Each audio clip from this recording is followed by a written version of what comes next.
하늘부터 소리가 있어 말씀하시되 이는 내 사랑하는 아들이요 내 기뻐하는 자라 하시니라. 이 말씀을 묵상하다가 후반부 내 기뻐하는 자 부분에서 이것은 곧 예수님의 효도가 있었기 때문이라는 흥미로운 생각이 들어 이를 함께 나누고자 합니다. 여기서 하나님께서는 단지 예수님에 대한 그분의 사랑과 애정만을 보여주시는 것이 아닙니다. 지금 보좌 우편에 앉아 계신 주님도 우리에게 기대하고 계신 것은 다름 아닌 우리가 하나님의 자녀라면, 그래서 예수님과 함께 신성한 상속을 약속받은 공동상속자라는 특권을 누리려면 이와 동시에 주님을 구주로 삼고 믿어 그분의 말을 따르는 자로 공생애간 주님이 하신 일의 대를 이어가야 할 막중한 책임도 함께 짊어질 수 있어야 한다는 것입니다. 인자가 왔을 때 믿음을 보겠느냐고 하신 것과 같은 맥락인데, 주님의 멍에를 메고 그분에게 배우며 그분이 온유하고 겸손한 마음까지 닮아가면서 말이죠. 너희가 아들이므로 하나님이 내 아들의 영을 우리 마음 가운데 보내사 아빠, 아버지라 부르게 하셨느니라. 물론 예수님이 말씀하신 것처럼 성령님의 내주는 기본으로 되어 있어야 가능한 일이지, 침례만 받으면 성령을 받은 것으로 착각한 자들이 성화를 이루네, 예수님을 닮아가네, 성령님의 열매를 맺어야 하네라고 하지만 말 그대로 성령님의 열매지 내 열매로 둔갑을 시켜 결국 다 자기 의의를 바탕으로 인간의 노력과 열심으로 하는 것에 불과하다는 것입니다. 경험을 해보신 많은 분들이 더 잘 아시겠지만 그러한 헛된 노력 때문에 아무리 애를 써도 아무런 성과도 나타나지 않고 계속해서 지치고 힘들고 이게 맞나 싶은 불신이 늘 뒤따르게 됩니다. 성령님이 내주가 없음에도 불구하고 세례를 받았으니 자동으로 성령을 받았다고 착각한 결과일 뿐이죠. 성경에는 성령이 임하신 후 방언을 한 기록들이 있으니 방언을 하는지만 봐도 그들이 성령을 받았는지 알 수 있으나 대부분 못합니다. 무엇보다 성령님이 내주가 없으면 이러한 모든 일들이 단지 내 육신의 행위와 노력과 정성과 의를 통해 무엇인가를 이루어 보려는 헛된 노력이란 것을 알아야 한다는 것인데, 성령께서 임하지 않으시면 그저 주님이 하신 일을 내 도덕적인 종교심으로 흉내만 낼 뿐이라는 것입니다. 즉, 공동상속자가 되는 특권에는 성령님이 내주로 권능을 받아야 하는 것이 필수 조건으로 알고 그것부터 갖춰야 되는 것이고요. 오직 성령이 너희에게 임하시면 너희가 권능을 받고 예루살렘과 온 유대와 사마리아와 땅 끝까지 이르러 내 증인이 되리라 하시니라. 내가 아버지께로부터 너희에게 보낼 보혜사 곧 아버지께로부터 나오시는 진리의 성령이 오실 때 그가 나를 증언하실 것이요. 그것을 시작으로 공생의 기간 주님이 보여주신 사랑과 천국 복음을 전파하며 주님의 증인으로 사는 삶을 통해 이 땅에 하나님의 나라를 굳건하게 세워야 하는 일 또한 믿음으로 행하며 주님을 본받고 닮으려고 하면 조건 없는 헌신이 필요하다는 것이고, 그것을 위해 구하는 자에게 성령을 보내주신다는 것을 알아야 합니다. 즉, 동참하기 원하는 자에게 말입니다. 더 쉽게 말하면 하나님께는 물론이고 세상 사람들에게도 그가 믿음으로 하는 모든 것을 보았을 때 예수님과 같아 보여야 한다는 것이죠. 물론 사람이 주님과 같이 될 수는 없지만 하나님의 입장에서는 예수님을 구주로 영접하는 자, 그분을 믿고 따르는 자, 그래서 말씀 안에 거하고 믿음으로 말하며 행하는 자, 그분을 사랑하는 자, 그분의 일을 이어서 하는 자를 의롭다 칭하시고 그러한 자를 예수님과 차별 없이 대하신다는 것입니다. 그렇게 예수님과 동등한 공동상속자로 삼으신다는 것이고요. 이는 기복신앙과 같이 단순하게 빌고 빌어 하나님으로부터 각종 혜택을 받아 누려보고자 하는 수준이 아닌 주님에 대한 사랑과 믿음을 바탕으로 하는 헌신을 통해 주님이 하신 일을 이어서 함으로 가능합니다. 내가 너에게 분부한 모든 것을 가르쳐 지키게 하라. 볼지어다 내가 세상 끝날까지 너희와 항상 함께 있으리라 하시니라. 그리고 여기서 우리가 절대 간과해서는 안 될 것은 하나님이 기뻐하시는 자가 되어야 한다는 것이죠. 하나님을 아버지라 부르는 그분의 자녀라면 아버지가 기뻐하시는 일을 하는 것은 너무나 당연한 것이고, 한국은 물론이고 여러 문화권에서 이것을 바로 효도라고 합니다. 부모를 공경하고 존중하는 미덕을 말하고 있습니다. 그러니까 하나님의 자녀로서 효도한다는 것은 하나님께 기쁨을 드리는 사람이 된다는 뜻이죠. 하나님께서 예수님을 기뻐하신다고 선언하신 것처럼 우리의 삶도 그러한 말씀을 들을 수 있을 정도로 주님의 삶과 일치해야 한다는 것인데, 효도를 실천한다는 것은 우리가 하는 모든 일에서 적극적으로 그분을 기쁘시게 하려고 노력하는 것을 의미합니다. 성경에는 예수님이 하나님을 기쁘시게 하는 수많은 모범이 기록되어 있으니 성경을 읽으면서 내가 복이 되는 말씀, 은혜가 되는 말씀, 득이 되는 말씀만 형광펜으로 표시하며 볼 것이 아니라 내가 어떤 말씀을 품고 행해야 내가 평소 아버지라고 부르는 분이 기뻐하실지도 늘 함께 찾아보아야 합니다. 잘 아시겠지만 효는 여러 문화권에 깊이 뿌리 내린 개념으로 성실한 행동을 통해 부모에게 순종하며 그들을 공경하고 존중하는 미덕입니다. 한국 문화에서도 이 원칙은 부모를 기쁘게 하는 것의 중요성을 강조하며 큰 의미를 지니고 있는데, 흥미로운 사실은 공생의 기간 주님의 행적에서도 이와 같은 개념의 발자취를 쉽게 발견할 수 있다는 것입니다. 아버지를 기쁘시게 하시는 것이란 말씀을 하신 것이나, 아들은 아버지에게 보고 들은 것만 말하시는 것이라고 하신 것이나, 그분에게 영광을 올려드리는 일에 대한 가르침을 주신 것들을 통해서 말입니다. 나를 사랑하면 내 말을 지킨다는 말과 일맥상통한 말씀인데, 이것이 바로 아버지의 뜻을 따라 행하는 것이며 아버지가 기뻐하시는 일을 하기 위해 그분에 대한 사랑과 믿음, 그리고 섬김과 신뢰를 기본으로 나타날 수밖에 없는 언행, 즉 효도라는 것입니다. 공생의 기간 예수님의 삶 그 자체는 하나님의 뜻에 대한 흔들림 없는 순종이며, 이는 여러 문화권에서 보여지는 효의 본질과도 일맥상통합니다. 요한복음 8장 9절에서 주님은 나를 보내신 이가 나와 함께 하시도다. 나는 항상 그가 기뻐하시는 일을 행함으로 나를 혼자 두지 아니하셨느니라는 말씀을 주셨는데, 이 말씀은 하나님의 뜻을 이루기 위한 예수님의 헌신을 그대로 반영하고 있습니다.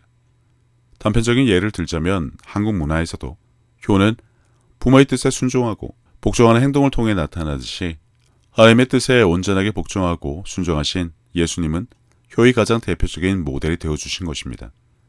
또한 복음서 전반에 걸쳐 예수님의 이러한 행동은 이타적인 사랑과 희생으로 효의 희생적 본질 또한 분명하게 반영하고 있습니다.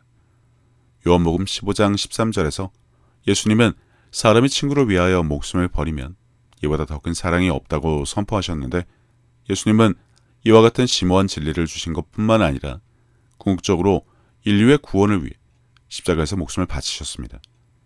이와 마찬가지로 한국에서의 효도에는 부모의 안녕을 위해 이타적인 행동과 희생이 수반되는 경우가 많다는 것을 안다면, 예수님의 희생적 사랑과 효의 희생적 성격 사이의 유사점은 부모와 타인에 대한 헌신과 사랑이라는 공통점이 있다는 것을 알 수 있습니다. 공생의 기간 예수님이 보여주신 전반적인 사역은 소외되고 억눌린 자들에 대한 연민과 섬김이란 것을 알 수 있습니다. 섬김을 받으러 오신 것이 아니라 섬기러 오신 것과 죄인을 위해 오신 것이란 말씀을 통해서도 분명하게 알 수 있죠. 병든 자를 고치시고 굶주린 자를 먹이시고 묶인 자를 자유롭게 하시며 고통받는 자를 위로하는 예수님의 언행은 모두 하나님의 자비로운 본성인 사랑에 부합하는 것이었습니다. 지극히 작은 자에게 한 것이 곧 주님께 한 것이라며, 타인에 대한 배려를 강조하는 이 말씀은 한국 문화에서 부모를 돌보는 효의 의무와도 역시나 일맥상통합니다. 두 개념 모두 부모를 기쁘게 하는 것의 필수적인 요소라는 것이죠. 또한 마가복음 10장 45절에서 예수님은 인자가 온 것은 섬김을 받으려 함이 아니라 도리어 섬기려 하고 자기 목숨을 많은 사람이 대속물로 주려 함이니라 라고 말씀하시는데, 예수님이 보여주신 섬김의 리더십은 한국에서도 효도할 때 기본적으로 볼 수 있는 무조건적인 섬김과 동일합니다. 예수님이 몸소 보여주신 진정한 위대함은 타인에 대한 겸손한 섬김에 있다는 것을 믿고 따르기에 우리는 주님을 구주로 섬기며 스스로를 하나님의 자녀라고 할 수 있습니다. 예수님 그분을 따르는 자들을 의의 길로 인도하는 심오한 가르침을 주셨습니다. 요한복음 8장에서도 예수님은 너희가 내 말에 거하면 참으로 내 제자가 되고 진리를 알지니 진리가 너희를 자유롭게 하리라 라고 말씀하십니다. 가르침과 인도에 대한 이러한 강조는 자녀가 부모님의 지혜와 가르침에 귀를 기울여야 한다는 한국의 효 사상과도 일치하는 것을 볼 수 있죠. 결론적으로 성경에 묘사된 예수님의 모든 언행은 하나님을 기쁘시게 하시는 것으로, 이는 한국 문화에서 발견되는 효의 개념과 깊은 공감을 불러일으킵니다. 예수님은 일관되게 하나님의 뜻을 행하고 그분에게 보고 들은 것만을 말한다고 하시며, 이는 한국에서 흔히 알 수 있는 효에 대한 심오한 모범을 보여주셨습니다. 그럼 이제 우리가 무엇을 함으로 하나님을 기쁘시게 하며 올바른 예수님의 효도를 이어서 할 수 있을까요? 예수님이 공생에 기한 보여주신 것처럼 역시나 하나님을 사랑하고 하나님의 자녀이자 우리의 이웃을 서로 사랑하라, 마지막 계명부터 지키는 것입니다.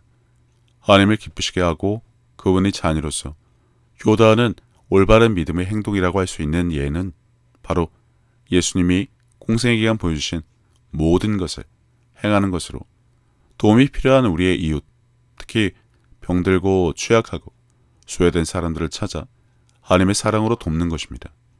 질병으로부터 자유롭게 하고 귀신 들린 자에게서 악한 것들을 쫓아내는 것입니다.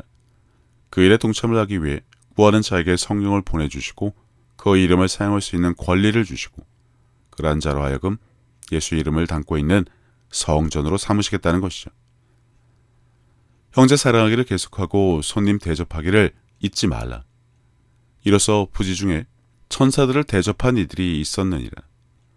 내가 주일 때 너희가 먹을 것을 주었고 목마를 때 마시게 하였고 나그네 되었을 때 영접하였고 헐벗을 때 옷을 입혔고 병들었을 때 돌보았고 옥에 갇혔을 때 와서 보았느니라.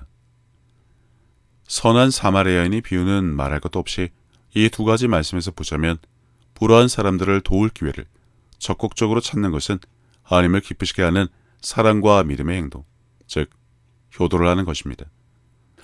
여기에는 각종 자원봉사와 노숙자 지원 등도 포함이 되는데 단지 교회 안에서만 하는 성도 간의 봉사는 당연한 것으로 여겨야지 이것만 하겠다는 태도는 아전인수가 될 수 있으니 각별히 주의해야 합니다. 이렇게 내 주변에서 도움이 필요한 이웃에게 도움의 손길을 뻗음으로써 우리는 하나님께서 그분의 모든 자녀에 대해 갖고 계신 사랑을 전할 수 있게 됩니다. 당연히 복음을 전할 수 있는 기회도 갖게 되고요.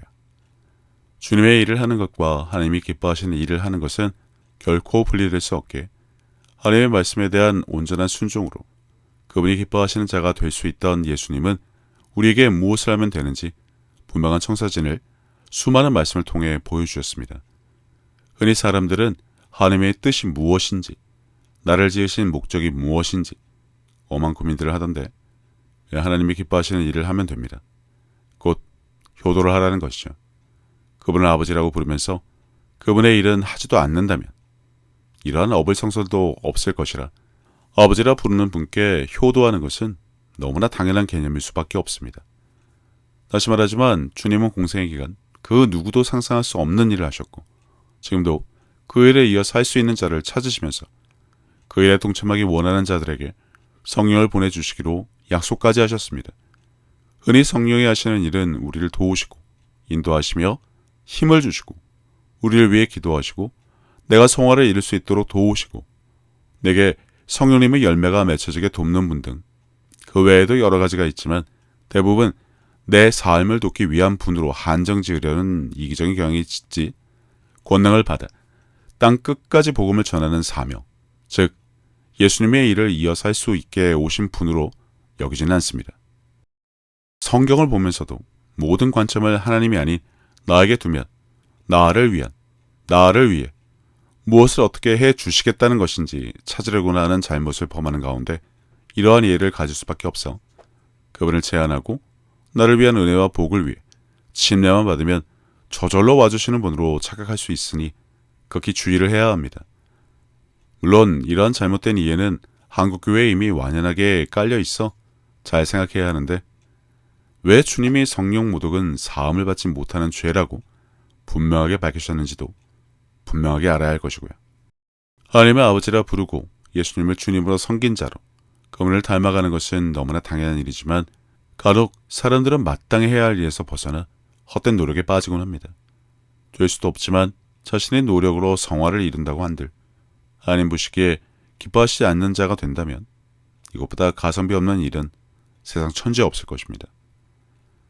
아무튼 하나님이 기뻐하시는 자라고 하실 만큼 순종의 모범을 보이신 예수님의 효도, 보좌 우편에 앉으신 예수님은 기도나 들어주려고 그곳에 계신 분이 아닙니다. 이 땅에서 하나님의 뜻을 성취하셨기 때문에 이제부터는 믿는 자가 그분이 하신 이 일을 이어서 할 것을 기대하고 계시면서 구하는 자에게 성령을 보내주십니다. 그러니 하나님이 기뻐하시는 일, 공생의 기간 주님이 보여주신 수많은 일들을 이어서 하는 것이 우리의 책임이자 하나님을 기쁘시게 하는 것으로 여겨 예수님이 하신 효도를 우리도 이어서 하는 것이 당연하다는 생각이 듭니다. 효도라고 하면 한국보다 분명한 개념을 가진 민족도 없을 것입니다. 물론 세월이 지나며 그 의미가 퇴색된 지 오래라 자식인지 짐승새끼인지 구분조차 할 수 없는 막대먹은 인간들도 있지만 기본적인 정서로만 보자면 아버지를 기쁘시게 하는 예수님의 효도, 자녀된 자라면 마땅히 따라서 해야 할 것입니다. 하늘부터 소리가 있어 말씀하시되 이는 내 사랑하는 아들이요 내 기뻐하는 자라 하시니라. 소위 믿는 자라면 내가 하나님이 사랑하시는 아들인지 기뻐하시는 자인지는 알아야 하지 않을까 싶네요. 여기서 또 열매에 운운하는 자들이 있을 텐데 성령님의 열매이지 내 열매가 아닙니다. 내 영에 내주하시는 성령으로 인해 맺혀질 수밖에 없는 열매이지 내 노력과 정성, 도덕심과 종교심으로 어떻게 할 수 있는 성질의 것은 단 하나도 없습니다. 한 예로 오래 참음, 성질 급하고 다혈질이 많은 한국에서 특히나 입만 열면 짜증나를 쉴 틈 없이 뱉어대는 세대에게 절대로 기대할 수 없는 것이죠. 그 오래의 기준도 정말 짧을 수밖에 없는 이유만 보더라도 될 일이 아니란 것을 누구나 알 것입니다. 물론 그렇지 않은 분들도 종종 있어 모범이 되곤 하지만 극소수에 불과할 뿐이죠. 아무튼 흥미로운 발상이었지만 하나님에 대한 예수님의 효도, 하나님이 기뻐하시는 일을 하는 것과 부모에 대한 효도는 결코 분리될 수 없는 같은 개념으로 보자니 격한 공감이 되어 나누어 보았습니다. 하나님께 효도합시다. 뭐 발상의 전환일지는 모르겠지만 주님이 하신 이 일을 하는 것은 우리의 책임이기에 생각해보니 그것이 바로 효도라는 생각에는 변함이 없네요. 예수님의 일을 이어서 함으로 하나님께 효도를 해서 그분이 기뻐하시는 자가 될 수 있다. 일석삼조란 말이 너무나 잘 어울려 보입니다.